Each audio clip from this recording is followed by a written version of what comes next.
The APS turret in the finals is the best medium gadget that literally no one uses. Now, before I continue, some of you may be like, well, who is this guy? Why does he think APS is the best? Like, what are his credentials?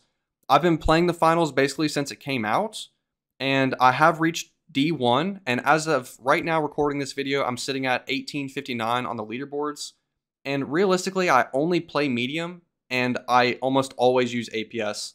I feel like I have enough playtime at this point in the finals to be able to present an accurate video telling y'all my experience with APS and how it could be beneficial for you and your team. The finals has a lot of destruction, which I actually enjoy, but with that comes a lot of explosives. And so the APS turret is there to just minimize this explosive spam and help you and your team move on to that next cash out station. For those of you unfamiliar with how this works, it's a small gadget that you'll place on the ground. It has basically an invisible bubble around it, a small radius, if you will, and any enemy projectiles that pass through that radius, whether it be an RPG, a frag grenade, almost anything except bullets. So any projectile that will go through that radius will be automatically destroyed, and it's just very beneficial to have on your team. With the unfortunate nuking meta that has come out with the finals, the APS has been my go-to to hopefully prevent my team or myself from dying to a nuke. It's not 100% going to stop the damage, but as you'll see in some of the clips playing in the background, it will save your squad. It'll come in clutch for key moments that you need to finish taking the cash or rotate or whatever you need to win that team fight. The APS comes in super, super clutch. I find that the APS just really plays well with my playstyle. I normally run medium AK. I like sitting maybe on high ground, playing around the objective. I will place my turret down in a position that I'm not necessarily just camping on top of my turret, but I'll play around the turret. If I'm holding a roof, I'll place the turret down in maybe a certain corner or a certain defendable position. I'll still move around, and I have the APS there if I need it. Now, another good thing about the APS is once you place it, you have a new one that's starting to regenerate back into your inventory. So kind of in a weird way, you can kind of almost play with two systems. You have one on the ground, and then, you need to move to a new location. Boom, your next APS is ready to go. You can replace it. Boom, now you have a new APS located for the next team fight. You'll see as well in some of the background footage how well the APS is at defending or taking cash out stations.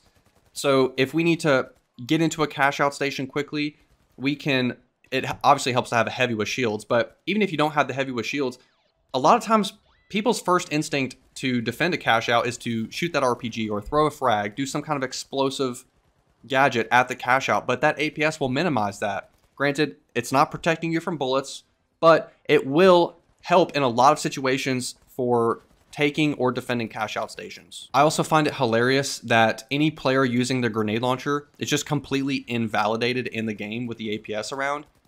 I have a clip where we were taking the house on Monaco, and my teammates are dying. I'm killing the other guys. The last guy on the team, I think it was a pink team, the last guy has a GL, and we're in a room. I put the APS down, and he literally can't kill me. I'm just standing in the APS. He can't kill me, and he's trying to punch me, and I end up just reloading my AK and shooting him. So APS just completely removes the grenade launcher as a viable gadget. Now, some people might be saying, well, geez, Zena, this gadget sounds pretty OP. Like, what's the deal?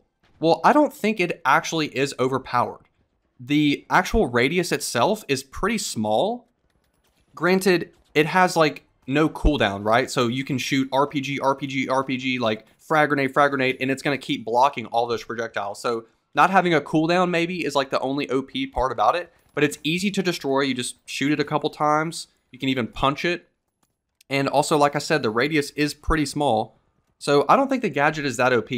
And it's not like you are moving around with it on your feet. Like it's a stationary gadget, so you kind of have to play around it. Speaking of placing the APS turret, we briefly talked about this, but placement should be around your position that you're holding or pushing, and it should be around your team. It should be around cash outs or just general areas with high traffic. Because the cooldown is so quick on the APS, in my opinion, every single time you get into a gunfight, your first reaction should be immediately place the APS on the ground. because you never know when the heavy's going to shoot an RPG from the roof. You never know when a frag grenade's going to fly through a window and blow you up. If you have the APS available, it should be on the ground. You should have it there protecting you, because you never know when an explosive is going to show up and ruin your day. And for example, as well, if you're holding a cash out station, like let's say in one of the houses, like top floor, like right below the attic, right? A good idea for a placement in that situation would be to place it in the doorway next to the stairs. So you're basically, anyone who walks up the stairs to the top floor, if they shoot an RPG through the doorway or a grenade or whatever, it can't do anything. Like they can't even shoot the APS. It's behind the door. They can't even see it. And I'm telling you guys, y'all are sleeping on the APS. It's just a top tier gadget in my opinion. That's going to wrap it up for me today. I hope that y'all enjoyed the clips in the background. Hope you enjoyed some of the APS tips. Really, I recommend checking out this gadget if you're a medium player. I can't stress enough how effective it is to have as a gadget on your team. Me and my squad, when we are playing ranked, we actually run 2 APS turrets because we find them that important. But I would say minimum 1 per team should be enough. You don't necessarily need to run 2 of them. But yeah, definitely give it a try. Let me know what y'all think. And I really appreciate you checking out the video. Consider dropping a like and subscribing if you did enjoy. And I will see you guys in the next video. Take care.